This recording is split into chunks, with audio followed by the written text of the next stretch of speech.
Hey everyone, Andrew Ragas, Northwoods Bass Fishing Adventures, and also pro team member of St. Croix Rods. I've been meaning to do this for the last 2+ weeks during our weekly bass cocktail hours, but just because I've been taking on awesome questions and topics every single week, and we've been exceeding the hour-long time frame for these sessions, I haven't had any time whatsoever to pull out all my rods and do some show and tell talking. So these past few weeks I've been wanting to at least showcase some of my favorite rods for spring fishing tactics and techniques. So I figure let's just do something for YouTube. I haven't posted anything on this channel in several months that's been meaningful or anything new. So here it is. We're going to talk about some of my top and favorite rods for smallmouth bass fishing during the spring season. So this is what we've got and what I'm going to showcase. So my philosophy during the spring season when it comes to smallmouth fishing, I really like to prioritize horizontal presentations, moving baits, search lures, and baits that you can at least manipulate so that they give enough hang time within that strike zone. This time of year, the water temperatures are definitely much cooler than any time else during the season and during the fishing year. Commonly, when I like to start fishing for smallies, it's going to be within a week or even days after ice out. You can always find some active fish and they're going to want to be feeding. So horizontal moving baits that you can also get down towards the depths during this time when fish are doing their structural migrations towards the shallows and into staging locations. So that's really my philosophy here. So all the rods that I'm going to show, they specialize in horizontal presentation. So I've got a variety of sticks here that cater well to crankbaits, rip baits, paddle tails, and even my favorite, the suspending jerkbait program. So here's the first one that I really like to fish with. This is my do-it-all cranking rod. This here is the Legend Glass, the 7.2 medium moderate. And beyond casting crankbaits, what this thing is really good at is working a rip and wrap. Currently I have it rigged up with the size 6 rip and wrap that I just kept on from last fall underneath the rod glove wrap. I really don't want to undo it right now for fear of stabbing myself or an injury. But this rod right here, it's awesome for launching the rip and wrap or any blade bait or any style of lipless crank that you might like to fish with. Handles it beautifully. Also, I love the action, the flex of it. It's good for, the rapid fire hook sets that come with fishing those types of reactionary baits. I currently have it spooled up with 10-pound fluorocarbon Sunline. But this rod, beyond working lipless cranks for smallies in the spring season, I also really enjoy fishing square bill crankbaits and then medium divers like a DT4 or a DT6. But great cranking rod. You definitely want to incorporate and include it within your arsenal for spring season. Something that you can be able to cast lipless cranks, shallow runners, square bills with, because certain instances, if they're not hitting a paddle tail, a swimming grub, suspending jerkbait, you'll definitely be able to catch fish if you do employ more power and fish with far more aggression in order to at least trigger bites and go for reactionary strikes on days that do necessitate them. So this is it right here, 7.2 medium moderate. Awesome rod. And not only for lakes does this rod really excel, but if you've read any of my articles or perused through my site, or at least listened to me blab about it in prior videos, what I really love this rod for is when I'm fishing in river environments and in current settings. So the glass blank of the rod, the hook sets and current, if you fish rivers for smallies, the hook sets and current are near automatic with this rod. So it does all the work for you, and it pins the fish. That's the real beauty about glass rods. But when I started fishing this rod 3 years ago, it was definitely an acquired feel for me. I'm the average angler, we tend to fish carbon-based rods or graphite rods of any type of a model, and we're so used to those rods and to the sensitivity of them and to the sheer power of them, whereas you touch a glass rod for the first time, it's definitely a different feel. So it does take some time getting used to it. So me, it took about a year to get used to it, but once you hook into your first 20-inch plus smallmouth from current or in the lake on this rod, your fishing mentality and your appreciation for a rod like this, it's going to be changed forever. Next up in my search bait program is my all-time favorite. I call this one my utility rod. So this is a 7-foot medium heavy fast action St. Croix Avid spinning. This rod right here will not break the bank for you. So if you're on a budget, yet you want some type of a rod for, within that $200 range that you can really take care of well, and it'll take care of you very well. Correspondingly, this is my pick for you guys. The 7-foot medium heavy fast spinning rod, and this one does it all for me. If I need a rod for top waters, for search baits, or just doing anything imaginable with, this is it right here. What I really fish this rod a lot of, and with it, is search baits, downsized paddle tails, and swimming grubs. All throughout last year, I had the Z-Man 4-inch diesel minnow pretty much rigged up on this the entire time, and this was my predominant fish finder all season long last year, catching a boatload of smallmouth and a lot of walleyes too on the side, and even other fish species too. So biggest fish catcher for me, even though we're not talking about baits and lures, it's this motor oil diesel minnow. And I also did very well with smelt also, the 4-inch. But depending upon where you fish, whether it's Great Lakes, inland lakes, rivers, wherever for smallies, the average angler is definitely not going to need a rod of this type of power and action. Only reason I really tend to favor those medium heavy action rods is just because we're targeting bigger fish throughout the year.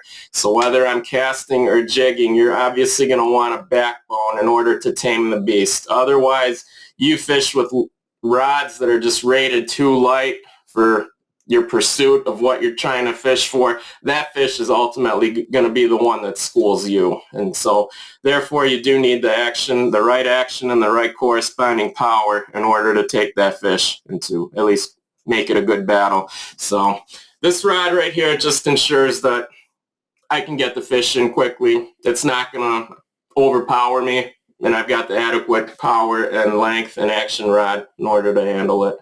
But this rod right here for all my search bait fishing with soft plastics, size 30 spinning reel. Currently I have it spooled up with 15-pound Cortland Master Braid maiden line, and then a 5-foot section of Cortland fluoro leader. I tend to use anywhere from 8 to 10-pound leader, but there are instances where I do have to beef it up to a 12-pound fluoro leader. But this right here is a setup, and every smallmouth angler that I fish with or that I speak to, I always want to recommend, in an age where we tend to fish with a lot of specialized gear and equipment for particular situations, and we're utilizing technique-specific rods, but these days still, you always have a need for something that's multi-purpose, that can handle any task at hand. And this 7-foot Avid spinning, 7-foot medium heavy fast, it does all the work for me. Now, let's move on to the jerkbait pattern. Jerkbait fishing, in my mind, is definitely a game of art. There's a lot of variables that go into play as far as presenting the right jerkbait, selecting the right lure, and then rod choice, reel choice, and line choice in order to get that bait to manipulate and to work however you want it to work most effectively. So there's a lot of factors and considerations to make when picking your favorite jerkbait rods.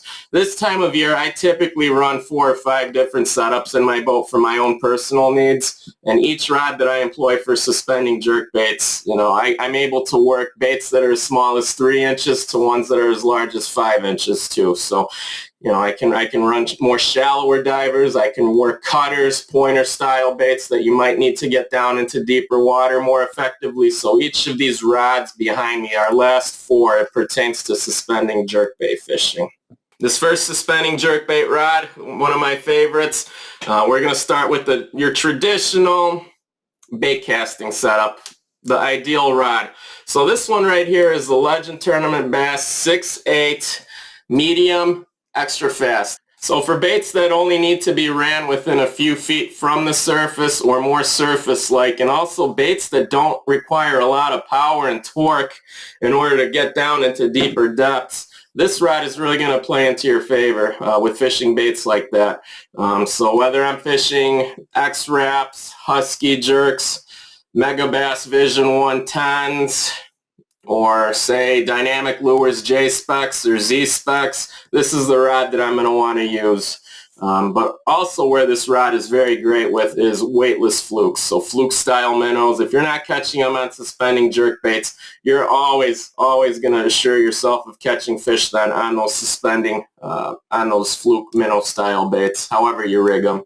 But this rod doubles well for hard baits as well as the soft baits, and this is my go-to right here. Up next, I got something a little bit outside of the box, and it is this rod right here is definitely not marketed for fishing suspending jerk baits, but it's just something I found and something that I've been using for a long time as far as its action and length is concerned.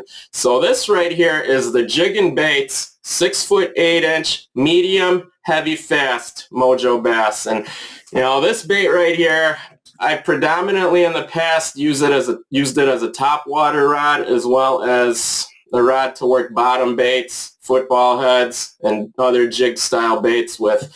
But last year I really started using this for more casting applications, and where I found a really good need for it and a love and appreciation for it, it came with fishing heavier and bigger style suspending jerk baits. So these types of baits that I'm talking about, for example, Lucky Craft pointers, Dynamic Lures Travados, baits that have a lip where you do need to get that bait to dive down deeper where they are intended to be fished at.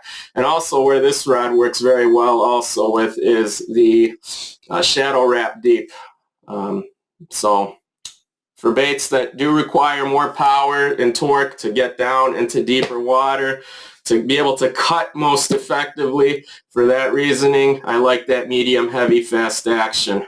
So might be a little overkill. You know, rod might be a little too heavy. You might be skeptical that a rod this heavy, you're going to blow a lot of hook sets and lose a lot of fish. But where I'm fishing, and the baits that I fish to get them down deeper, they're populated by big smallmouth bass. So the experience of having a 20-inch fish hammer a 4-inch suspending jerkbait on medium heavy fast action equipment, you know, you have really nothing to worry about as far as ripping hooks out of fish's mouths on the hook set or during the fight. The rod itself, the Mojo Bass, it's got that SC3 graphite blank or carbon blank. It's got that same flexibility that you're used to, similar to the Avid series and to what the Victory has. So a lot of flex and action on that tip section, and obviously when I'm working those more powerful suspending jerk baits, you do want that strong backbone. And in comparison to the last rod I just showed, the Legend Tournament Bass jerk bait rod, this one is, I would say, at least twice or 3 times as more powerful than that rod that I just showed you last. But again, same reel as the jerkbait rod, 6:6:1 gear ratio, 10-pound fluoro. With this setup, I really like fishing the X-Wrap size 10s. That's probably the most common bait that I throw with this setup. And then the pointer style jerkbaits that do dive down deeper, as well as your deep divers. So fantastic rod. I'll definitely include a screenshot of a couple fish from last spring that I pulled off with this combo, and definitely consider it for all your jerkbait fishing too.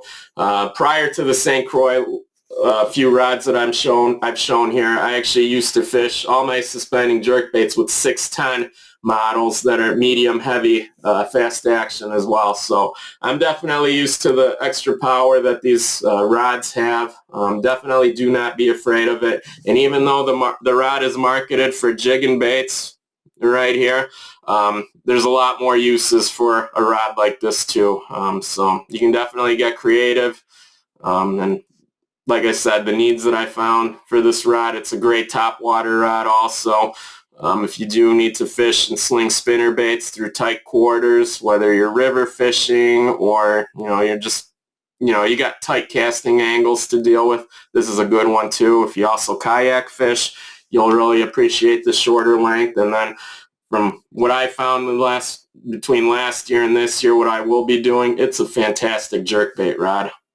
So really, really enjoy it. And also, last but not least, it's not going to break the bank too if you're on a budget and you want a rod that'll last a long time. So if I can zoom in right here. Yeah, I can't, kind of blurry, but if you can see the specs, 6'8", MHF, Mojo Bass, awesome rod. So most bass anglers out there will predominantly fish their suspending jerkbaits with bait casting gear, and especially with the rod models that I just showed. But one of the problems with bait casting gear is that you're not able to manipulate that bait to its fullest potential, and a bait caster does restrict all the action that you can impart on that lure as it's underwater and dancing and being jerked and pulled. So for that reason, one of the things that I really like to employ with my suspending jerkbaits is a spinning setup. Now, a lot of you might think that a spinning setup is going to be very grossly underpowered. It's going to be more dinkier, and you're not going to be able to generate, all the power and, lure action that you might think the bait would require, and on the hook set as well. But growing up, spinning setup, that's what I predominantly relied on for the program. And, you might not think that a spinning setup will do the job for you, but us anglers up north, we rely on spinning setups year-round, and for suspending jerkbait fishing, it's no exception. That's what we use and do. So I've got two last rods that I do want to show off here. First, let's get to a good all-around spinning setup for the suspending jerkbait. So the rod that I have right here is a retired Avid-X. I really like this rod. I kind of wish that we didn't discontinue it, but one of the major issues that this rod always had was the micro guides. So if you are one of those line users who uses a braided main line with fluorocarbon leader attachment, one of the problems that they always had with this rod was if you tie an improper main line to leader knot, or if you make it way too thick, the knot, it'll always get caught on these rod guides, and then the ceramic inserts will always crack or fall out. So that was one of the issues that was very common that plagued this rod. But if you do settle for working just a singular main line, whether you run fluoro only or mono like I have on this reel right here, this rod is a pure joy to fish with. So one of the things that I always like to look for in a spinning setup is length. I'm a bigger guy. I like a longer spinning rod always. So a 7-foot length, that's always going to be my standby. Action-wise, again, with suspending jerkbaits, you don't want to use an action that's going to be very underpowered. So for instance, if you do have a medium light that you're using, or a medium fast or medium fast extra fast, that's going to be too underpowered. And the problem with a whippier rod like that, you're definitely not going to be able to get that bait to dance, dart, and cut underwater. It's going to be much more difficult to work those types of baits with an underpowered rod. So for that reason, again, I really like a medium heavy fast action, and this Avid-X is a beauty to fish with. Again, similar to the Avid spinning that I showcased a few minutes ago, this rod can do the same things too. It's a little bit more luxurious and nicer, and another thing that I really like about the Avid-X when they were in existence was their sensitivity. That was, the sensitivity of these rods to the standard Avid, it's far more different. So that's one of the main differences too. But this setup right here, size 30 spinning reel, 8-pound Cortland monofilament. I'm still old school. I still appreciate the stretch of monolines. So still, if I'm fishing baits with treble hooks, mono is still your friend. I just love the little bit of stretch that line can offer on hook sets. So This setup also, I predominantly only use it for X wraps, size 10 at heaviest, but predominantly the size 8X wrap, and then the dynamic lures J specs. So those two downsized jerkbaits, those are my standbys and go-tos always, whether I want one or the other. They both do different things, and they cover different depths within the water column too. So for an all-purpose do-it-all spinning rod, my recommendation is always look for a 7-footer. Try to prefer a medium heavy fast if you can, but if you just aren't comfortable handling a heavier set rod like that, like I am, you can always get by with a medium fast action, or if you can find a medium moderate even, that'll be good enough and that'll suit your needs. But even though the Avid-X is retired now, unfortunately, a good alternative again is the Avid spinning that I showed. That's a very good one. You can also consider the Mojo Bass Plastics rod, which is a 6/8. Actually, it's either a 6/8 or a 610 medium fast. That's a real good one too, a good alternative rod. And you can also consider one of the Victories that I'm going to show next. So this very last setup that I have to showcase, it is going to be probably the most specialized out of the spinning setups that you might want to consider for suspending jerkbait fishing. So this one right here is the Victory Lightweight. This is a 610 medium extra fast action. Actually, I'm wrong. It is a medium light extra fast, but even though that's the specification on this rod, it actually fishes more like a medium heavy extra fast, if that makes sense in a way. So the big characteristic of the Victory rods here, as you can see, is the flexi tip. This thing flexes. It has a lot of sensitivity, a lot of action, and a lot of flex. But what really separates that and what compensates for that is the insane backbone from second guide down all the way down to the reel seat. So this rod right here, for all of its fast action flex, it has an incredible backbone, and the backbone is what's going to be very important for getting your baits to cut, to dance, to dart, and also on the hook set if a big fish does hit you by chance. So 610 length.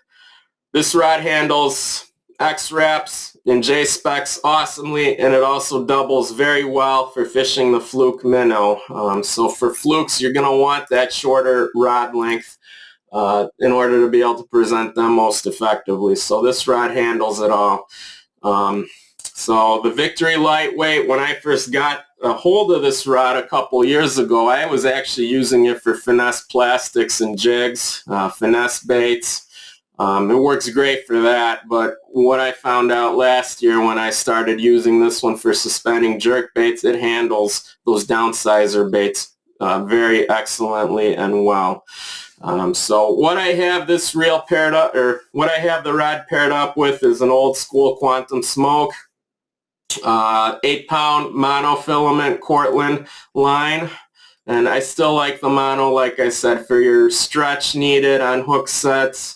It might be a little dinky, but you know, I'm not a fan of using fluorocarbon on spinning setups just due to the memory issues that you'll get in sunshine, and then just the line control. It's just atrocious on spinning reels. So for that reason, I fish this still with mono, and I'm not opposed to fishing mono just because I'm so used to it, and that's what I grew up fishing with. So if you do want something more specialized, if you're not a fan of using a 7-foot medium heavy fast, you'll definitely want to consider the Victory Lightweight, the 610 MLXF. And if we can zoom in on the specs, that is it right there, VTS 610 MLXF. So very beautiful rod. The biggest knock that I've seen and heard from anglers, whether it's guys jumping into my boat because they're being furnished with these rods, or just based on my articles and writings, the biggest knock and complaints that anglers do give this rod is the foregrip. So the way I grew up fishing with spinning setups, I would hold this way, but it does take some getting used to for the foregrip. But when it comes to fishing suspending jerkbaits, I always work my rod with the foregrip hold just like this. You'll be able to get that bait to do a lot more with a grip like this versus a grip, say, down here or like this. You don't want to finger it like that. You want to grasp it, and this will give you all the power, and you'll be in control of the bait and the fish too. So a lot of anglers, unfortunately, aren't used to the foregrip hold, but that's what the reel seat and the design was meant to be and meant to do. Just like this. So solid rod. If you are looking for something more specialized, consider this one right here, the Victory Lightweight. Beyond what I showcased just now, I do have a lot more rods that I do employ for my fishing in early season. Unfortunately, I'm in my office, which has a lower ceiling, so I still do use longer length rods a lot. So it would be more difficult to showcase longer length rod in my office here, but I do run the long rod program when I am casting with swim baits and paddle tails of both bait casting models and spinning models too. So there are a lot more rods that can play into the spring fishing program for horizontal baits, whether you're covering water or looking for reactionary strikes, or even if you have to do some jigging in order to catch fish. Well, if you made it this far towards the end of our film, thank you for tuning in. The 7 rods that I showcased here for smallmouth, they might not be the rods that you favor for your early season smallmouth fishing, but these are just some of my findings and discoveries, what I apply to the way I fish and to where I fish and to what I want to catch as well. So my rods don't necessarily reflect the rods that you might be using or the ones that you might want to use, but it could give you some ideas in the future on your future purchases and acquisitions, and it'll give you an idea at least of you might want to consider it for your modes and methods of fishing.